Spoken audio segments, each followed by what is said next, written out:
तो रिसेंटली भाइयों हबीब नुरमागोमेडोव ने एक स्टेटमेंट दिया और उनके अकॉर्डिंग वुमेन्स को यहाँ पर कॉम्बैट स्पोर्ट्स में नहीं आना चाहिए।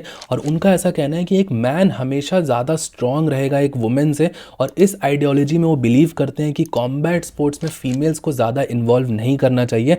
और इस ओपिनियन के बाद यूएफसी की women's flyweight champion Valentina Shevchenko ने यहाँ पर ऑनलाइन हबीब को कॉल आउट करा और उनका ऐसा कहना है कि यहाँ पर फीमेल्स टो टू टो रह सकती है मैन से जब भी ऐसी कोई बड़ी यहाँ पर नीड रही है, चाहे वर्ल्ड वॉर में हो या किसी फाइट में हो। फाइट गेम के अंदर भी वुमेन टो टू टो एक मैन के साथ compete कर सकती है, ऐसा यहाँ पे वैलेंटीना शेवचेंको ने कहा है। तो इस वीडियो के अंदर इस कंट्रोवर्शियल टॉपिक के बारे में डिस्कस करेंगे। क्या हबीब का यहाँ पे मानना ये सही है कि फीमेल्स को कॉम्बैट स्पोर्ट्स में उतना डालना नहीं चाहिए, ज्यादा इन्वॉल्व नहीं करना चाहिए, वो फाइटिंग के लिए नहीं बनी। साथ ही साथ वैलेंटीना शेवचेंको का जो काउंटर आर्ग्यूमेंट है उसको भी डिस्कस करते हैं। उनका ऐसा कहना है कि एक स्किल्ड वुमेन यहाँ पर एक मैन को भी हरा सकती है फाइट के अंदर, कहीं ना कहीं उनका ऐसा कहना है।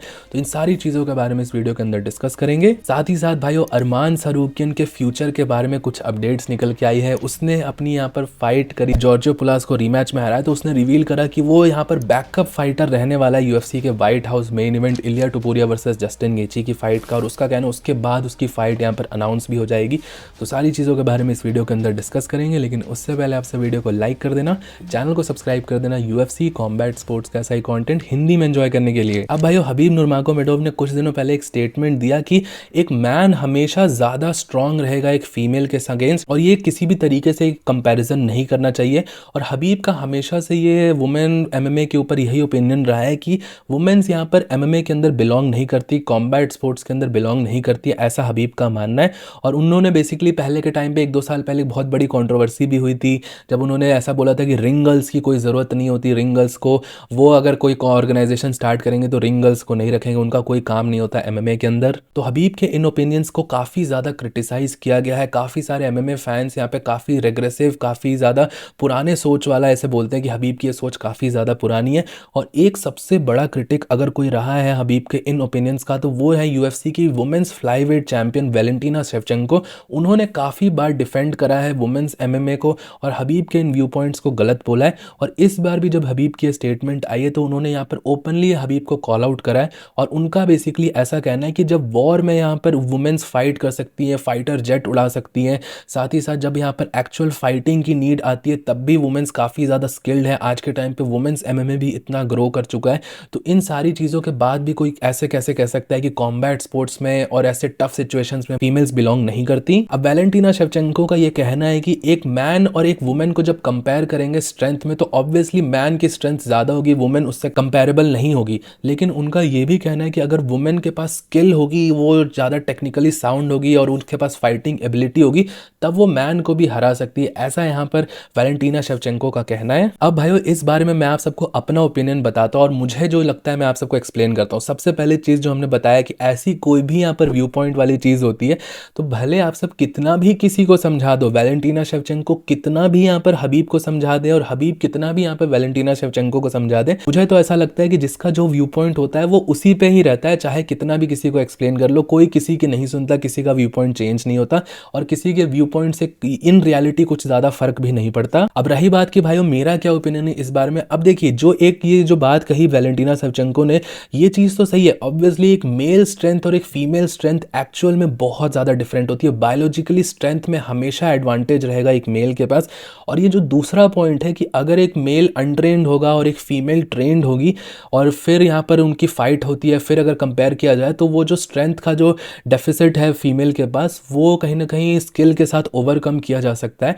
ये चीज़ भी कहीं ना कहीं मुझे ऐसा लगता है कि क्वेश्चनेबल है, क्योंकि बहुत बार ऐसा होता है भाइयों कि एक अनट्रेन्ड इंसान भी एक स्किल्ड एमएमए फाइटर जो कि फीमेल होगी उसको भी हरा सकता है, मुझे ऐसा लगता है। अब भाइयों बहुत सारे बंदे ऐसा बोलेंगे कि उस रेसलर से फाइट कर ले, उस फीमेल रेसलर से फाइट कर ले, या उस फाइटर से फाइट कर ले, या वैलेंटीना शेवचेंको आज मुझसे फाइट करने आएंगी तो डेफिनेटली हरा देंगी। लेकिन भाइयों ये चीज़ भी यहाँ पर माननी पड़ेगी, एक चीज़ यहाँ पर देखनी पड़ेगी कि वैलेंटीना शेवचेंको सिर्फ एक ही है। यूजुअली जो फीमेल्स होती है, एक एवरेज फीमेल होती है, वो कहीं भी नियर नहीं है यहाँ पे वैलेंटीना शेवचेंको के या किसी भी यूएफसी चैंपियन के।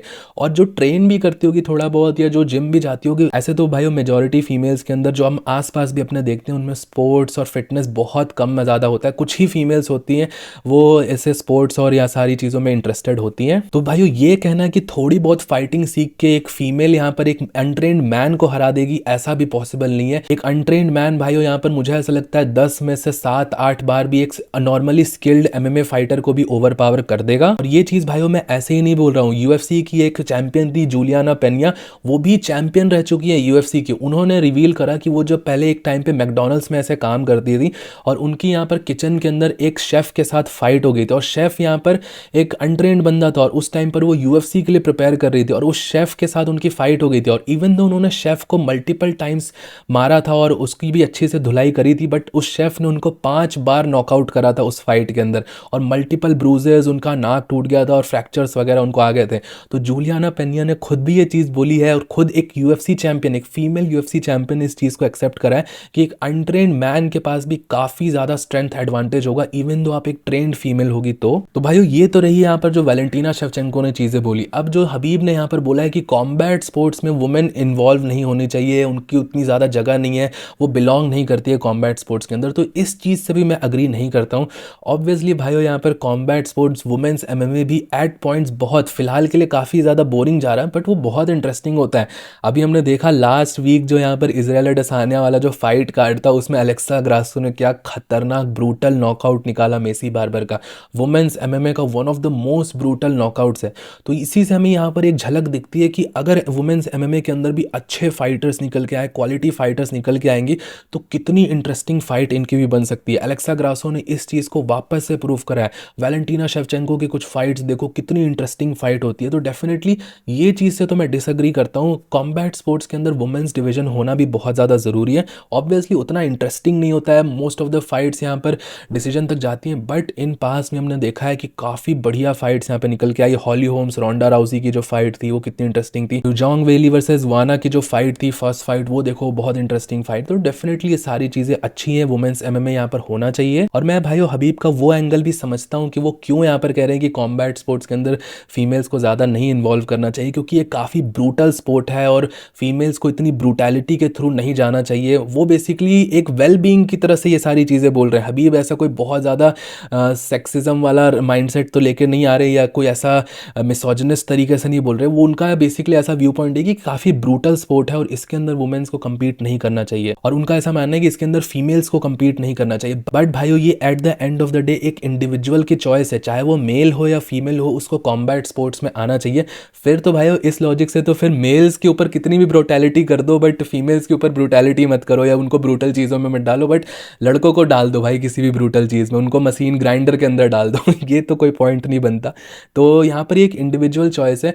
जो लड़के हैं वो भी यहाँ पर इंडिविजुअली सारे रिस्क को यहाँ पर जान समझ के ही इस स्पोर्ट के अंदर आ रहे हैं, और जो लड़कियाँ भी इस स्पोर्ट के अंदर आ रही हैं, एमएमए खेल रही हैं, बॉक्सिंग खेल रही हैं, वो सारी भी यहाँ पर इसके रिस्क, इसके एडवांटेजेस, इसके फायदे नुकसान सब देख के ही आ रहे हैं, और ये इंडिविजुअल का ही चॉइस है। तो भाइयों मैं कहीं ना कहीं हबीब की इस बात से भी अग्री नहीं करता हूँ। बट भाइयों at the end of the day ये जो व्यू पॉइंट्स हैं, वैलेंटीना शेवचेंको के व्यू पॉइंट्स भी उनके पर्सनल व्यू पॉइंट्स हैं। वो जिस तरीके से अपब्रिंगिंग से आई हैं, जो उनका रीजनल अपब्रिंगिंग है, जो उनका कल्चरल, उनका रिलीजियस बिलीफ्स है, उन सारी चीज़ों से रूट करता है। और जो हबीब का जो व्यू पॉइंट है वो उनके रीजन वाइज, उनके कल्चर, उनके रिलीजियस से रूट करता है। तो वो उनके पर्सनल व्यू पॉइंट्स है और हर इंसान अपने व्यू पॉइंट्स के लिए एंटाइटल्ड है और दुनिया में फ्रीली अपने व्यू पॉइंट्स रख सकता है। तो इस बारे में किसी को भी हेट देना, किसी को भी ट्रोल करना भी बिल्कुल भी जायज़ नहीं है। और मैं देख रहा था भाइयों कि इसके बाद यहाँ पे काफ़ी सारे लोग वैलेंटीना को भी उल्टा सीधा बोल रहे हैं, हबीब को भी उल्टा सीधा बोल रहे हैं, जबकि इन दोनों ने एक दूसरे को काफ़ी रेस्पेक्टफुली रिप्लाई करा है। वैलेंटीना ने भी अपने रिप्लाई में कुछ भी ऐसा उल्टा सीधा नहीं बोला हबीब को, ना ही हबीब ने किसी फीमेल को ऐसे इंडिविजुअली टारगेट करा है या कोई बहुत ही ज़्यादा मिसोजिनिस्ट सेक्सिस्ट माइंडसेट दिखाया है। मुझे तो नहीं लगता पर्सनली। हाँ मैं एग्री नहीं करता हूँ उससे चीज़ें से, तो हम रेस्पेक्टफुली किसी से डिसएग्रीमेंट दिखा सकते हैं। ज़रूरी नहीं है कि किसी को जाके ओए तू ऐसा है, तू वैसा है बोलना है। आराम से भी सारी चीज़ें बोली और डिस्कस करी जा सकती हैं। बाकी भाइयों आप सबका इस बारे में क्या व्यू पॉइंट है, आप सब अपने व्यू पॉइंट्स मुझे नीचे कमेंट सेक्शन में ज़रूर बताना।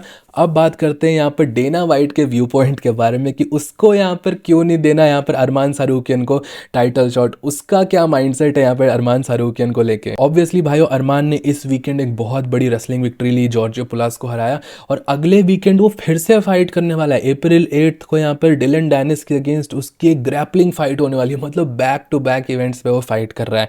तो यहाँ पर ये फाइट होने वाली है। अब इसके बाद यहाँ पर अरमान सारूकिन ने बेसिकली अपडेट ऐसा दिया कि यूएफसी ने उसको एज अ बैकअप फाइटर रख रखा है। जब यहाँ पर यूएफसी का व्हाइट हाउस कार्ड होगा, यहाँ पर मेन इवेंट में जस्टिन गेची इलिया टोपुरिया की फाइट होगी, तो उसका वो बैकअप फाइटर होगा। अगर मेन इवेंट में कुछ भी गड़बड़ होती है, इलिया टोपुरिया या जस्टिन गेची कोई भी इंजर्ड होते हैं, अरमान ने तो यहाँ पे जस्टिन गेची को एडवाइस दी है कि इलिया टोपुरिया के अगेंस्ट वो इंजर्ड हो जाए ताकि उसको टाइटल शॉट मिल जाए। तो अगर इनमें से कुछ भी गड़बड़ होती है तो ये यहाँ पर बैकअप फाइटर बन जाएगा। अब मुझे भाइयों यहाँ पर ये समझ नहीं आता है कि यूएफसी यहाँ पर उसको बैकअप फाइटर बनाने के लिए रेडी है, वो उसको बैकअप फाइटर बना देगी। लास्ट फाइट भी जो भाइयों लाइट वेट टाइटल के लिए हुई थी, इलिया टोपुरिया वर्सेस चार्ल्स ओलिवेरा, उसका बैकअप फाइटर भी शायद अरमान सारूकियन था। तो डेना वाइट को उसको बैकअप फाइटर बनाने में कोई प्रॉब्लम नहीं, लेकिन टाइटल शॉट नहीं देगा, उसको बैकअप फाइटर चैंपियन बनाने वाला है। तो भाइयों ये मुझे समझ नहीं आता कि क्या लॉजिक चल रहा है।